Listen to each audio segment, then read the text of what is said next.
quiere presentar una demanda, la persona definitivamente tiene que tener un derecho en el cual sustenta su pretensión. Es decir, no puedo demandar a alguien si yo no tengo un derecho que yo pretenda hacer valer o ejecutar. Entonces, digamos que todos sabemos y tenemos claro que cuando alguien quiere demandar, lo que necesita es tener un derecho o una lesión jurídica que quiera reclamar. Entonces, por ejemplo, puede darse el caso que tenemos una deuda o que tenemos un contrato de arrendamiento y que hay rentas que no fueron pagadas, o por ejemplo podríamos tener en el juicio oral una pensión de alimentos que se quiere reclamar, ¿verdad? O un contrato incumplido, etc. O sea, todos sabemos esa parte. O sea, todos sabemos que cuando alguien quiere demandar tiene que tener un derecho que fue lesionado y que él quiere hacerlo valer. Eso lo tenemos claro todos. Ahora, pero lo que no se dice es, o lo que no se toma en cuenta, es que cuando yo quiero presentar una demanda, debo tomar, número uno, debo tener un derecho que fue lesionado, que ese es el fondo del asunto. Pues cuando ustedes siempre escuchan aquello del fondo y forma, por ejemplo, debe haber un derecho que es la lesión, el cobro de rentas, una pensión de alimentos, una deuda dejada de pagar. Ese es el derecho. O por ejemplo, podría ser casos como el juicio de filiación, por ejemplo, como un juicio de filiación judicial. O podría ser, por ejemplo, una unión de hecho judicial. O un divorcio por causal determinada, ¿verdad? No es voluntario, sino que es de causal determinada. Entonces, ese es el fondo. O sea, el fondo es lo que quiero, ¿verdad? El derecho que quiero reclamar. Por ejemplo, el divorcio, una filiación judicial, una unión de hecho, el cobro de una deuda, el cobro de daños y perjuicios. Ese es el fondo.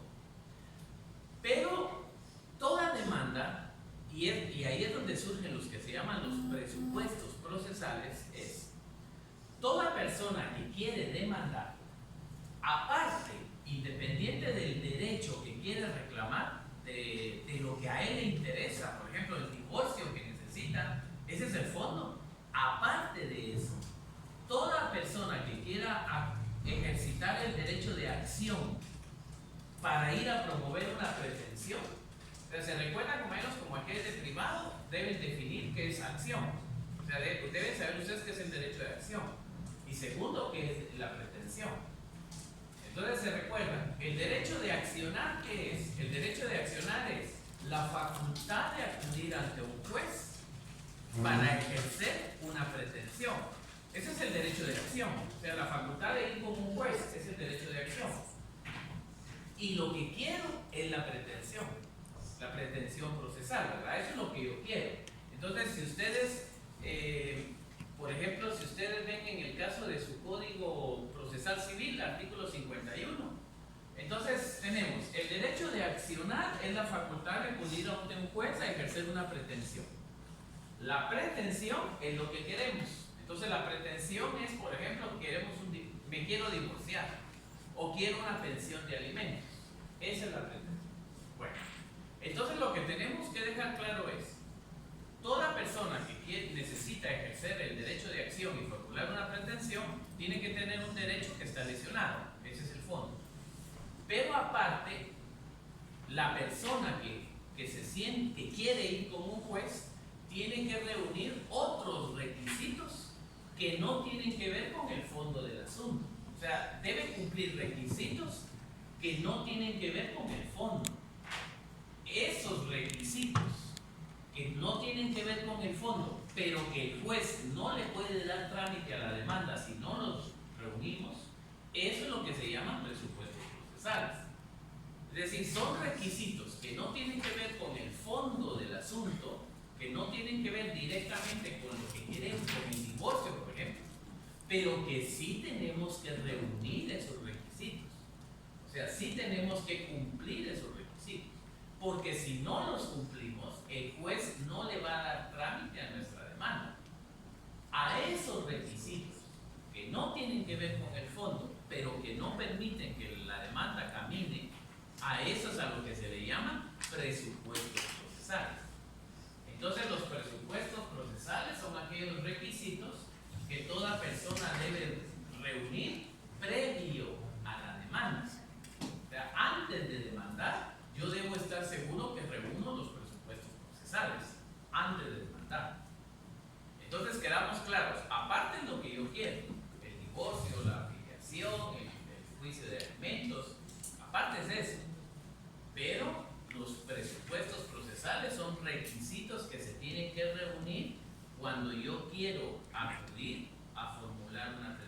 juez. De esos requisitos son los que nadie nos habla. Nos mandan directo al 116 del proceso civil, pero nadie nos dice cómo fue que llegamos ahí. Solo los sacamos. Veamos cuáles son los presupuestos procesales. Veamos cuáles son. Entonces, número 1, compañeros, requisitos que se deben cumplir previo a acudir con un juez. ¿Qué va a pasar? Si yo no los cumplo, entonces la otra parte va a estar alerta y los va a invocar y va a atacar.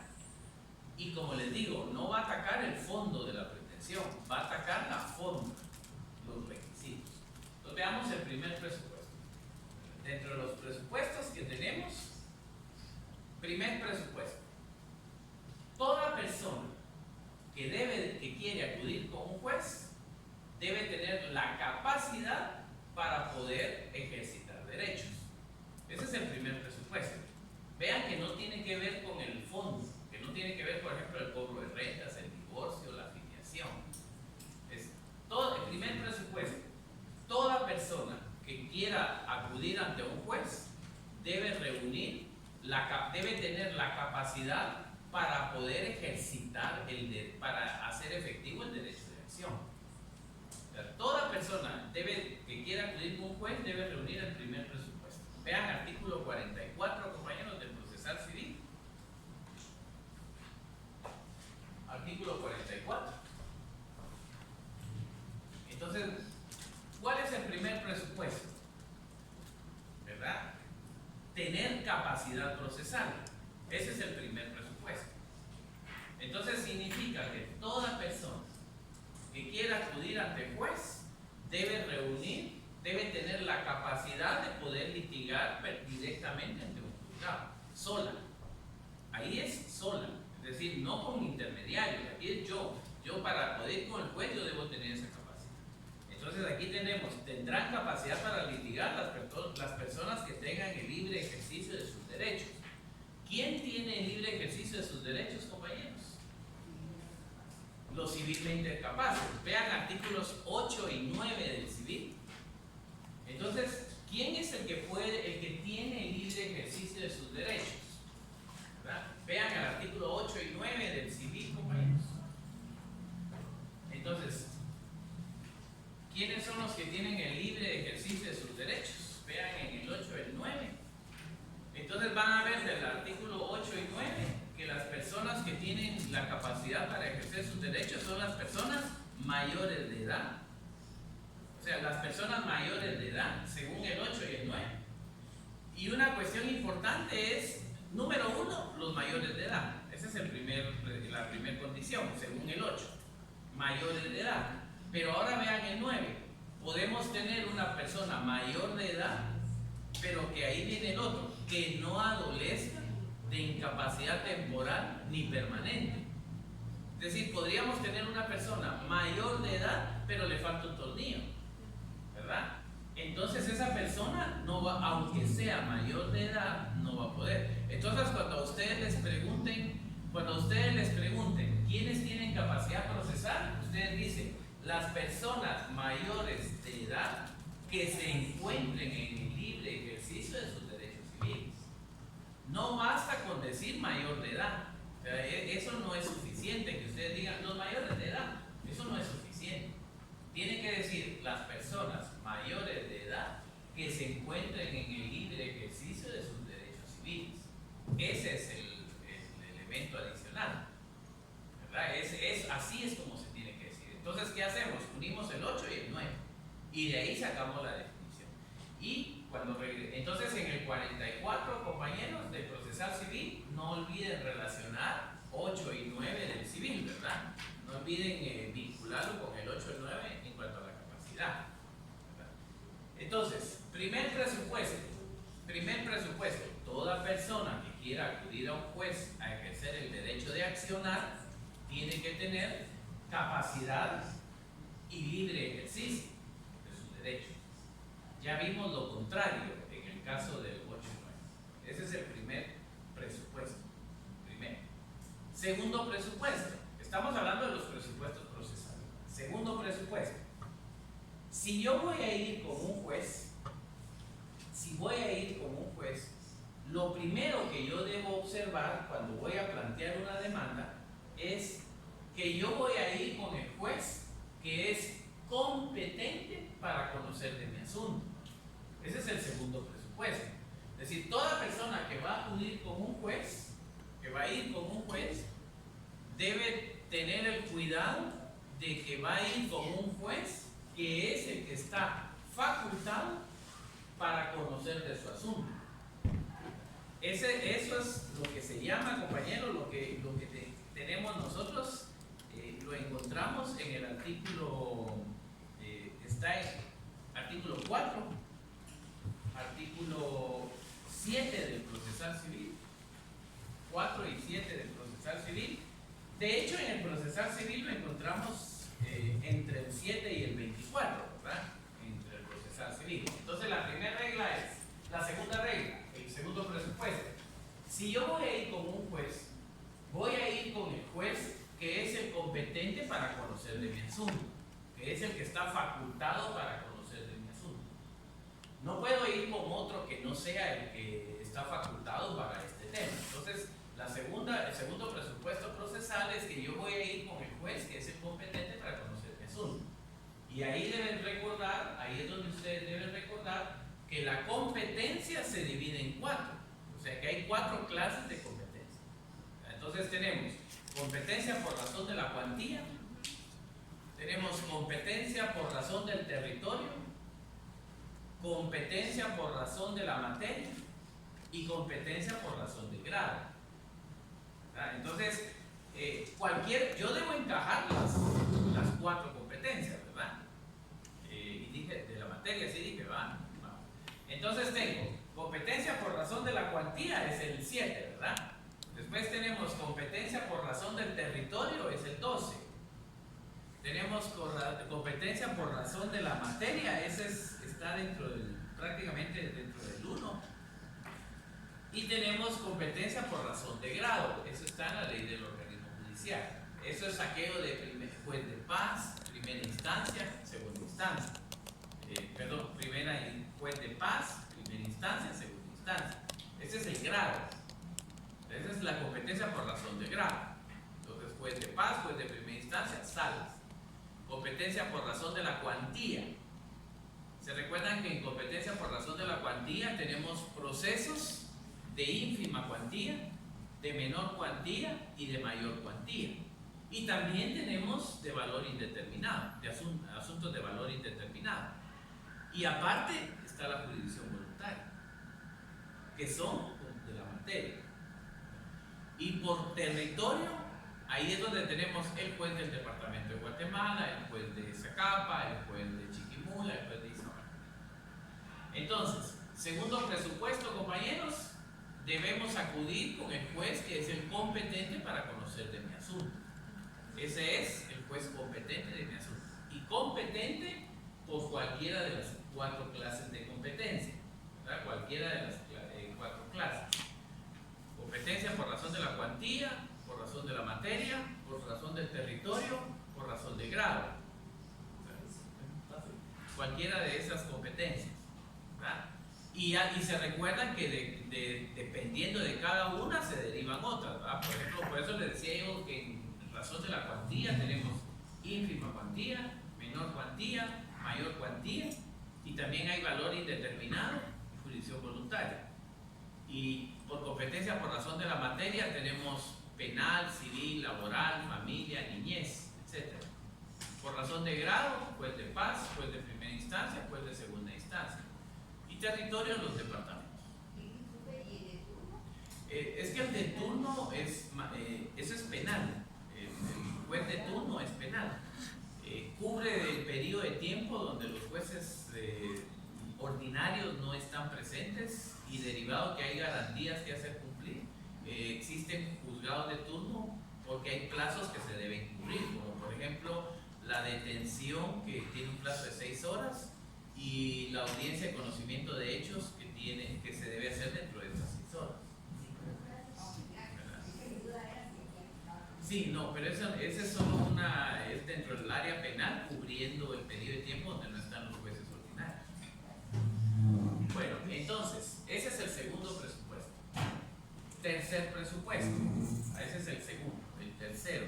Hay ciertos temas que yo no estoy entrando por ejemplo, eso de cuantía, ínfima cuantía, menor cuantía, mayor cuantía, porque no ese es el tema que estamos abordando hoy.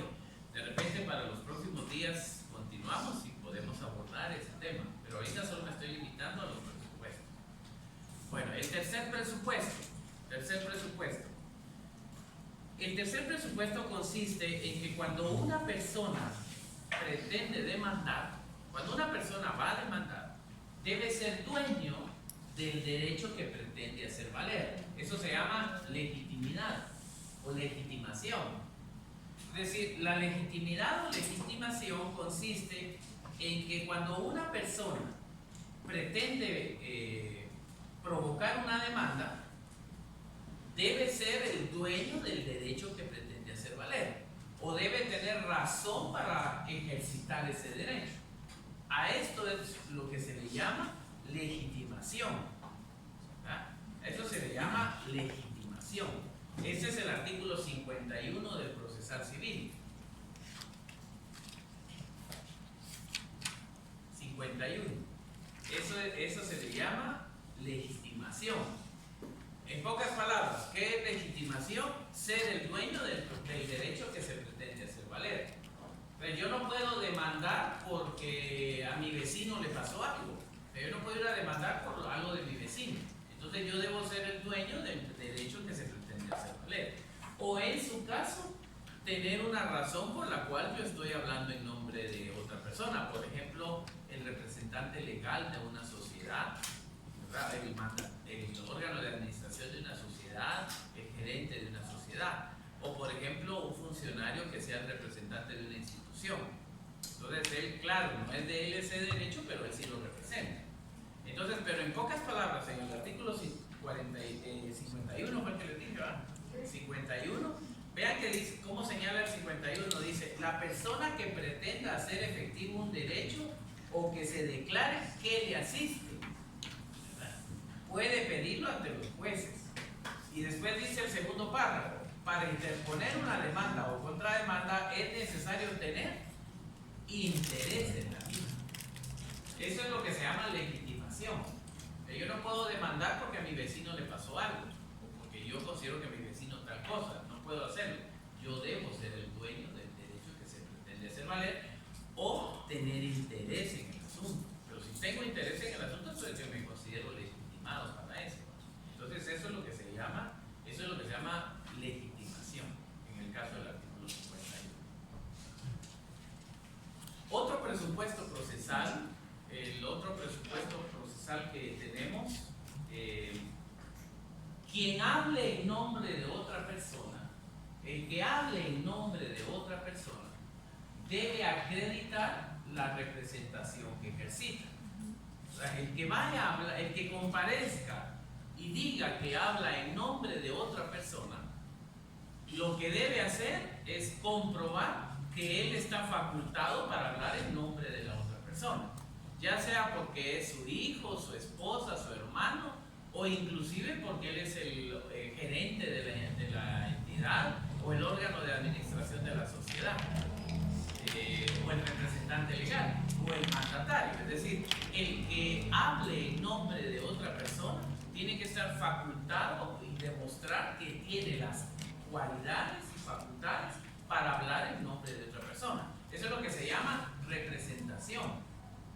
Eso está en vean en el artículo 44 y 45. 44 y 45. Entonces, tenemos tercer párrafo del 44. Las personas, dice, litigarán por medio de sus representantes. Las uniones, asociaciones, comités pueden ser demandadas por medio de sus presidentes, etc. El Estado actuará por medio ¿de quién actúa el Estado, compañeros? ¿Sí? ¿Por medio de quién entonces? De la Procurador. Un paréntesis, compañeros, un comercial. Procuren no tachar de sus códigos. Cuando aparezca Ministerio Público, no van a estar haciendo eso de tachar la palabra y le montan PGN. Es decir, lo que sí pueden hacer es entre paréntesis pongan PGN. Dejen su código como dice ahí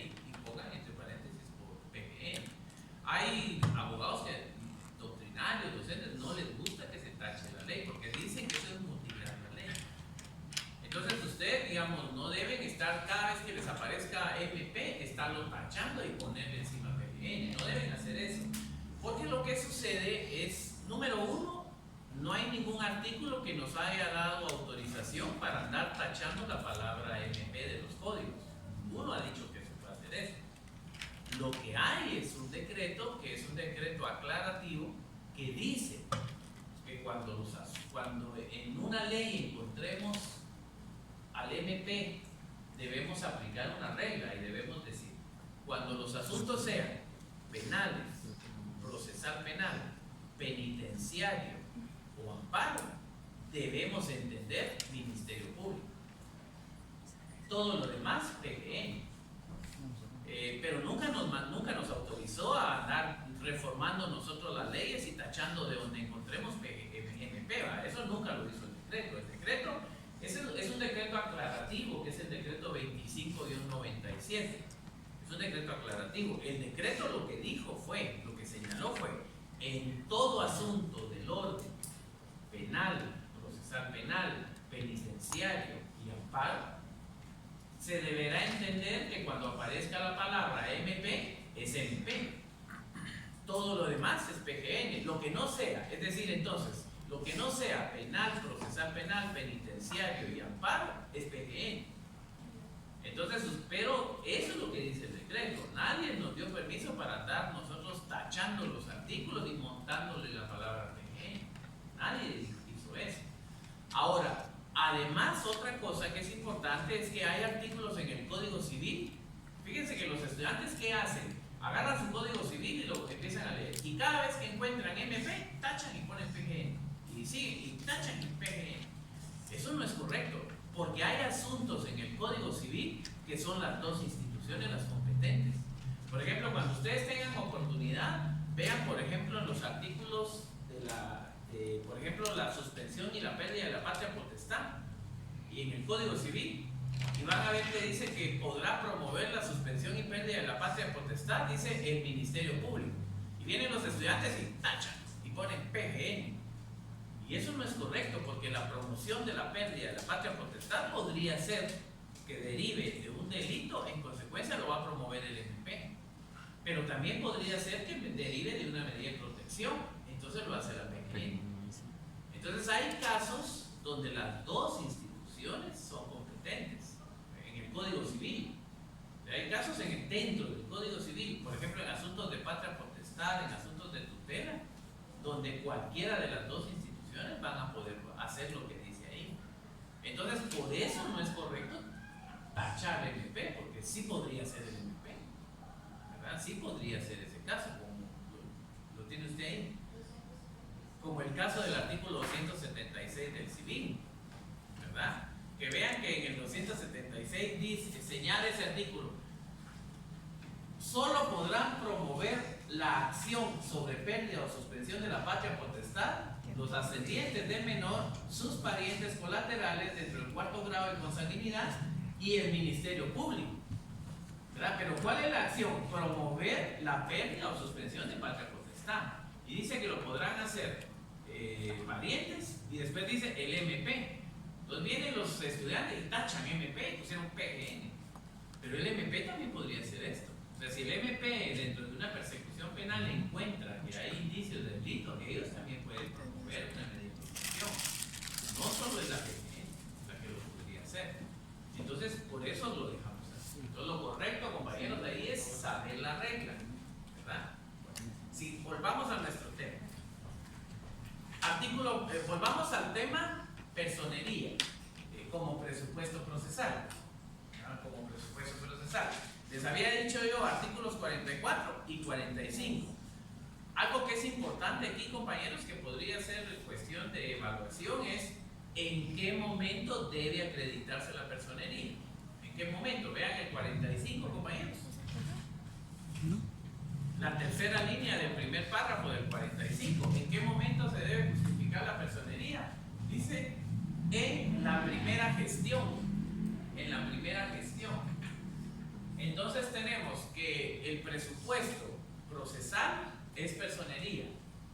Significa, todo aquel que quiera hablar en nombre de otra persona, que comparezca a hablar en nombre de otra persona o ejercer en nombre de otra persona, tiene la obligación de acreditar documentalmente la calidad con la que está actuando. Eso es el presupuesto de personería. Es decir, si yo quiero demandar y voy a ir a hablar en nombre de mi hijo, el presupuesto es: yo debo acreditar que es mi hijo. No puedo ir a hablar solito, yo decir, y él es mi hijo sin documentos, tengo que acreditar. Ese es el presupuesto procesal personería. El otro presupuesto, ¿verdad? Dígame, ¿qué manda? Si tienen dudas, vayan, hablen. Aquí esto no es conferencia, aquí estamos haciendo un reforzamiento. Entonces, si algo no queda claro, ustedes opinan, ¿verdad? Si tienen algún tipo de, cualquier duda que no, lo que no quede claro, ustedes no se van a quedar con la duda. Este es el momento. Cuando son estudiantes, ustedes pueden aclarar sus dudas. Ya uno de abogado ya no pregunta, a uno le da miedo, pena y vergüenza preguntar. Cuando uno es estudiante es cuando no hay pena preguntar. Entonces, aprovechen.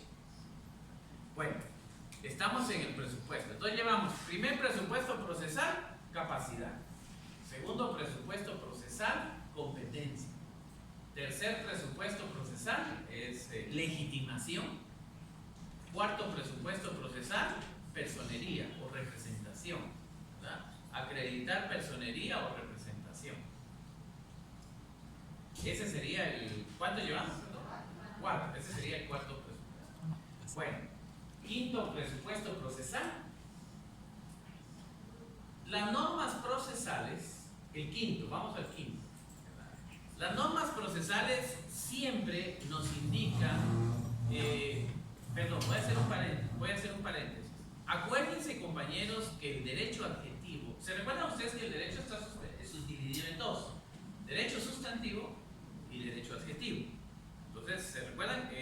Una de las divisiones es derecho sustantivo y derecho adjetivo.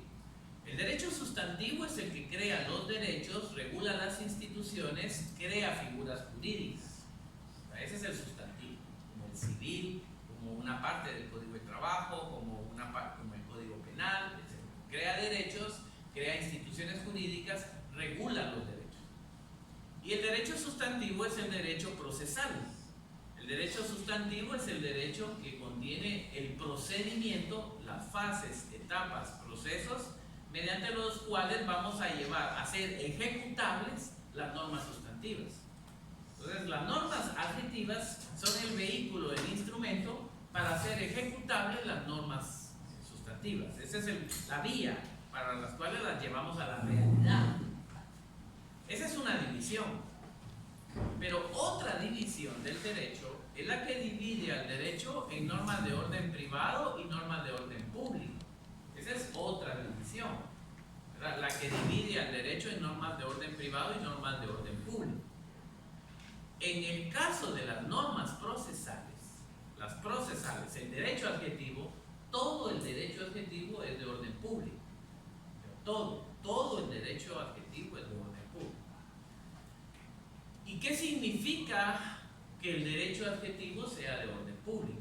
Ahí es donde yo sé los principios de los dos grupos. O sea, yo ya estudié, ya me recordé de cuáles son las características de las normas de orden privado, y yo ya recordé cuáles son las características de las normas de orden público. Entonces, rápidamente diríamos, las normas de orden privado son por vinculación voluntaria, son vinculantes voluntariamente. Las normas de orden privado son un mínimo de derechos. Cuando yo digo vinculantes voluntariamente, significa si yo quiero lo hago y si no, no lo hago. O sea, nosotros nos han enseñado que el derecho todo se cumple, ¿verdad? Eso es lo que nosotros sabemos. Sin embargo, hay normas en el Código Civil que yo en mi vida nunca las he hecho. ¿Por qué razón? Porque la vinculación es voluntaria, no son vinculantes obligatoriamente, como por ejemplo la compraventa, el arrendamiento.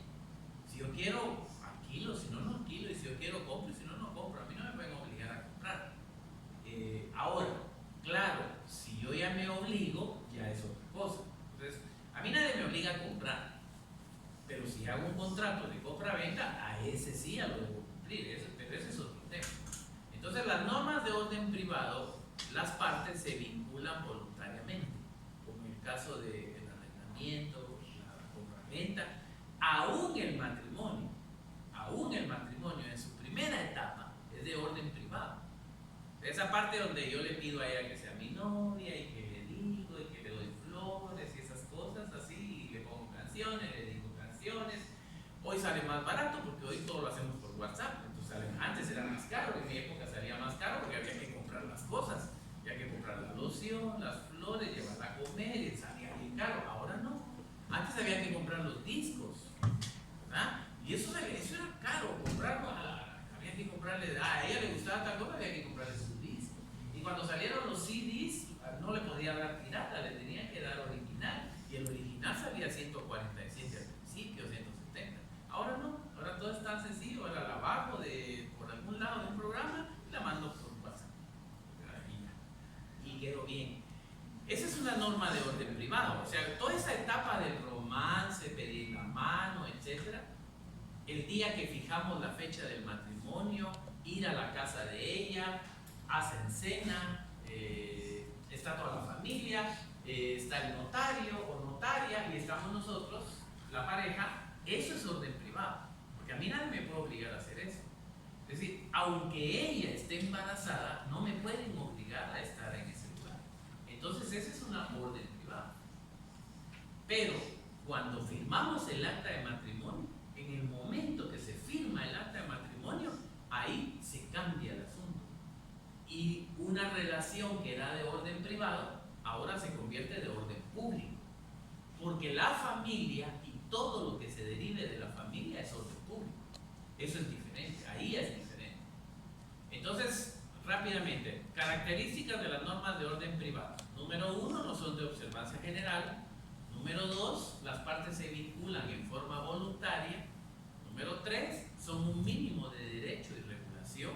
Es decir, es lo menos que eso no hacemos, más podemos hacer, pero menos no. Y número 4, cuando el Estado se vincula en estas normas, lo hace en el legítimo ejercicio, lo hace como un igual. O sea, cuando el Estado interviene en las normas de orden privado, lo hace como un igual. Es decir, no es el poderoso, no es la autoridad, es el igual. Esas son las de orden privado. Por el otro lado tenemos el otro grupo de normas, las de orden público. Las normas de orden público son diferentes, porque las normas de orden público operan de forma distinta. Número 1, son de observancia general. O sea, aquí no es si quiero, lo tengo que hacer. Esas normas me obligan, esas yo las tengo que cumplir. Si la compañera tiene su teléfono acá y yo no tomo su teléfono, es porque yo estoy observando una norma que prohíbe tomar la propiedad ajena, la propiedad privada. Esa es una norma de orden público. Todos la acatamos, todos la cumplimos. Todos ustedes están acá, el compañero de la par tiene objetos a la par de ustedes, nadie los toca. Esa es una observancia general, ¿verdad? Entonces, las normas de orden público son de observancia general. Las normas de orden público no son modificables por voluntad de las partes. Las normas de orden público son un máximo de regulación, menos que eso no se puede. Y en las normas de orden público, cuando el Estado interviene, lo hace en el legítimo ejercicio de su poder de subordinación. Entonces, cuando el Estado interviene en las normas de orden público, es la autoridad, es el poder, ¿verdad? No es mi igual, es la autoridad. Bueno, ¿por qué mencioné el tema de los grupos de normas de orden privado y de orden público? Porque quiero hablar entonces ahora de las normas procesales. Las normas procesales, el derecho adjetivo o las normas procesales, todas son de orden público. O sea, todos los códigos que ustedes conocen que son procesales, todos son de orden público. La ley del organismo judicial, el procesal civil, la ley de lo contencioso administrativo, el código procesal penal, todos son de orden público. Entonces, ahora yo me recuerdo de sus características. Entonces, el código procesal civil es una norma de orden público. En consecuencia, es de observancia general para las partes. Sus procesos y sus fases no pueden ser alteradas, son de observancia obligatoria, no se pueden modificar por las partes. Son un máximo de regulación y cuando el Estado interviene, aquí el Estado es el juez, lo hace en el ejercicio como autoridad. Entonces el Código Procesal Civil, compañeros, es de orden público. Realmente, la verdad es que el procesal civil no debería estar en la fase privada. O sea, el procesal civil debería estar en la fase pública, en el examen privado, no debería estar acá. Porque el procesal civil, sus características no son las mismas del civil, del notariado y del mercantil. Entonces eso realmente el estudiante lo debe tener bien claro, porque si no le va a causar confusión. O sea, si el estudiante debe tener claro que procesal civil está en esta fase por metodología, pero realmente sus principios son distintos totalmente a civil, mercantil y notariado. Entonces el procesal civil es más hermano del procesal penal que de civil y de mercantil. Entonces, porque sus principios son distintos. Bueno, entonces, ¿a qué voy con esto? Las normas procesales, la mayoría tienen requisitos de la demanda, tienen requisitos de cómo se presentan las demandas. Lo tiene la Ley de lo Contencioso Administrativo, lo tiene el Código Procesal Penal y el Código Procesal Civil también. Entonces, yo iba para el presupuesto procesal, es el número 5, creo que es el que nos toca, ¿va? El quinto. ¿Y cuál es el presupuesto procesal? La demanda debe estar conforme a la ley. O sea, el presupuesto procesal es toda demanda debe estar conforme a la ley. En este caso, compañeros, toda demanda debe estar conforme a la ley, y ahí es donde yo me recuerdo, es norma de orden público. En consecuencia, no pueden venir las partes y cambiarla y hacerle como quieren y decir, no, pero a mí no me gusta poner el nombre del juez, no lo voy a poner. No se puede, porque es norma de observancia general, no se puede alterar. Y una cuestión importante, si a mí se me olvida algo, el juez no me lo va a admitir, porque el juez tampoco tiene el derecho de darme permiso de sobrepasar una norma de orden público. Entonces, en las normas de orden público, el juez también está obligado a cumplirlas. Ahí no es solo las partes, el juez también. Y si en la norma dice que deben ir tales requisitos, esos tiene que poner. Y el juez no puede darme permiso a no poner algo. No puede, porque es norma de orden público, ni el juez siquiera. Entonces, veamos, ahí es donde está el artículo 61. Entonces, ¿cuáles son los requisitos de una demanda? Artículo 61. Y al 61 le agregamos, lo reforzamos, lo incorporamos. Al 61 lo agregamos, lo incorporamos con el 106 y con el 107. ¿Verdad? Entonces, de tres artículos, del 61, 106, 107, yo saco la demanda. ¿Verdad? Ahí, con esos tres artículos, yo armo la demanda. ¿Y por qué les recordaba yo la de norma de orden público? Porque si resulta que si a mí se me olvidó una literal del 61 y no se la puse, el juez no puede venir y decir, ay, pobrecito, como se le olvidó, no importa, ahorremos tiempo, aquí ahorremos tiempo, no importa, no se puede, porque ni el juez puede hacer eso. ¿Por qué razón? Porque es norma de orden público. Entonces, en las normas de orden público, ni los jueces. Ahí es donde, compañeros, hago un paréntesis. Por eso es que en las normas procesales todas tienen impugnaciones. O sea, por esa razón que yo les estoy diciendo de ser normas de orden público. Por esa razón es que todas las normas procesales tienen su apartado de impugnaciones. O si no lo tienen en la propia ley, me dicen a dónde ir a traerlo. Eso es la supletoriedad, ¿verdad? Entonces, por eso hay en el Código Procesal Civil, por eso hay revocatoria, reposición, nulidad, apelación, aclaración y ampliación, casación. ¿Qué es lo que esos recursos o esos medios de impugnación, cuándo los voy a usar yo, esos medios de impugnación? Cuando el juez haga algo o permita algo que no está en los artículos. ¿Por qué razón? Porque él no puede variar la forma del derecho. El juez no puede alterar la forma del derecho. Entonces, si el juez altera la forma del derecho, eso, de ahí es donde surge que tenemos revocatoria, reposición, nulidad, aclaración y ampliación, apelación y casación. De ahí es donde viene esa circunstancia. Entonces, por eso deben observar ustedes que eso pasa en las normas procesales. Por el Código Civil, ustedes ya, los de privado, ya leyeron ese código, me imagino, unas 2 veces o 3 veces. No hay ningún recurso en el Código Civil.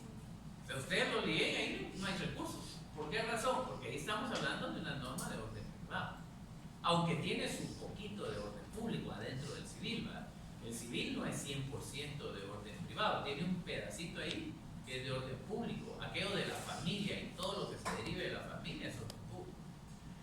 Pero entonces ahí es donde ustedes ubican los recursos. ¿Por qué el Código Procesal Civil tiene recursos? Porque el juez no puede alterar la forma del proceso. El juez no puede variar las formas del proceso, ni puede permitir lo que no está permitido en la ley. ¿Por qué? Porque es orden público. Y si el juez se desvía un poquito de lo que dice la ley, se distorsiona un poco, acciona y plantea una impugnación. ¿Verdad? Eso es lo que nos habilita. Y eso pasa con la demanda. La demanda, artículos 61, 106, 107, armo mi demanda de esos 3 artículos y ya la presento bonita, bien sustentada jurídicamente conforme a esos 3 artículos. Ese sería el presupuesto. Demanda conforme la ley en cuanto al contenido del escrito, o puede poner escrito conforme a la ley, que en este caso sería 61, 106, 107. Y un comercial aquí, compañeros, un paréntesis. Recuérdense, compañeros, que ninguna ley dice qué papel usar.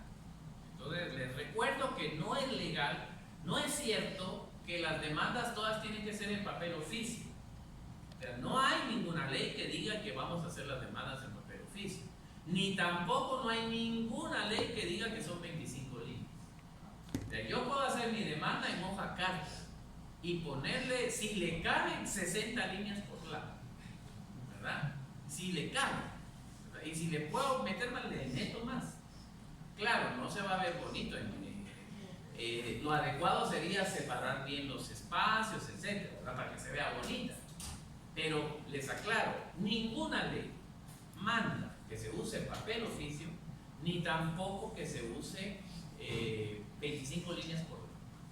Eso no existe, no está en ninguna norma procesal, en ninguna.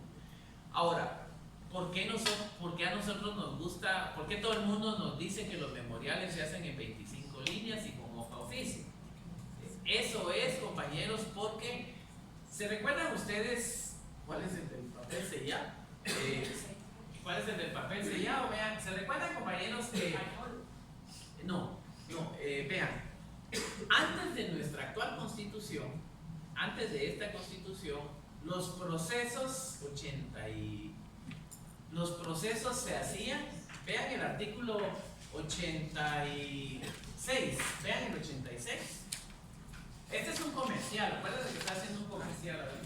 Vean el 86. Dice papel sellado y después el 88 dice reposición del papel sellado y el 87 dice omisión en el cumplimiento de las leyes fiscales. ¿Se recuerdan, compañeros, que esos 3 artículos ya no están vigentes? Esos ya no están vigentes. Están en nuestro código porque la derogatoria fue tácita. O sea, por eso es que están todavía, pues, pero porque la derogatoria fue tácita. Eso es parecido a lo que yo les decía de aquello de la palabra MP, ¿va?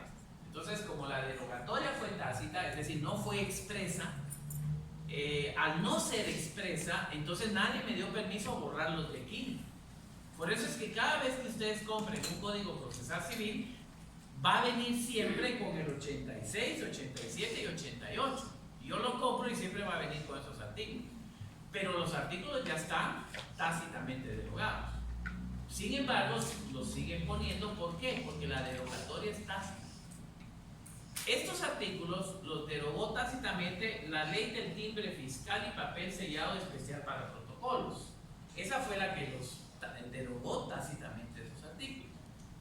Porque la ley papel sellado y timbre fiscal, la ley del timbre fiscal y papel sellado especial para protocolos, derogó el papel sellado, lo desapareció. Y al desaparecer el papel sellado, lo desapareció de esa ley, pero dejó los 3 artículos aquí en el procesal civil. Nunca se acordaron que aquí habían 3 pobrecitos olvidados y no se acordaron de ellos. Entonces los dejaron. Pero soy yo, abogado y estudiante de privado, el que sabe que esos ya están derogados por la ley del timbre fiscal y papel sellado especial para el protocolo. Tácitamente, por eso siguen apareciendo. Pero como yo lo que le estaba diciendo era un comercial, el comercial es: antes de la Constitución actual, los procesos civiles se litigaban en papel sellado, por eso es que son estos 3 artículos. Entonces, ¿el papel sellado qué es? El papel sellado es un papel igual al papel de protocolo, igualito, con sello y timbres y las 25 líneas. Y el papel sellado era una hoja tamaño oficio que tenía 25 líneas de ambos lados, así bien formal, bien bonito, con el sello, el escudo y toda la cosa. Y con ese papel se pagaban impuestos, el timbre fiscal. Entonces se pagaba, por ejemplo, había papel sellado de 10 quetzales, de 25 quetzales, de 100 quetzales. Entonces, cuando yo quería hacer un trámite que estaba afecto al timbre, entonces yo lo que hacía era compraba mi hoja de papel sellado. Por ejemplo, antes el traspaso de vehículos costaba 10 quetzales, pagaba 10 de timbre. Entonces yo compraba mi hoja de papel sellado, hacía el contrato de compraventa en la hoja de papel sellado que me había costado 10 quetzales, hice el contrato ahí y automáticamente yo ya cubrí el impuesto del timbre fiscal, ¿verdad? Así, para eso era el papel sellado. El papel sellado entra en vigencia nuestra Constitución actual, y la Constitución actual establece el principio que para acudir a la justicia, a los tribunales, no se debe condicionar al cumplimiento de obligaciones tributarias. Entonces, nuestra Constitución actual establece ese principio de que no se debe condicionar el acceso a la justicia al cumplimiento de obligaciones tributarias. Eso provoca que entonces el papel sellado ya era inconstitucional, que no, para procesar civil, y entonces que ya no se podía aplicar porque entonces se obligaba a se condicionaba. Entonces por eso se quitó. Ahora, el problema fue que los abogados venían con la costumbre de usar papel sellado para sus demandas. Entonces resulta que ese papel sellado tenía 25 líneas, era tamaño oficio, y entonces los abogados, cuando desaparece el papel sellado, como nadie les dijo qué hacer, entonces a ellos siguieron usando papel oficio y todos 25 líneas de los 2 lados, porque es la costumbre del papel sellado, ¿verdad? Y eso se ha trasladado por años. Entonces ahora venimos nosotros y nosotros seguimos haciendo los memoriales en papel oficio por 25 líneas, porque a alguien se le ocurrió que así es, pero realmente eso no es legal. Ahora, que ustedes lo hagan porque les gusta que sus memoriales se vean bonitos, presentables, que se vean bien, elegantes, eso es otra cosa. Si ustedes quieren hacerlo, lo pueden hacer porque se ven bonitos, elegantes, etc. Y entonces hagan sus memoriales como ustedes quieran. Lo importante es que sepan que eso no es legal, eso no está en ninguna ley. Si ustedes lo quieren hacer, hagan, pero eso ya es su decisión. Ahora, les aclaro que la ley del timbre fiscal y papel sellado especial para protocolo, en el artículo 33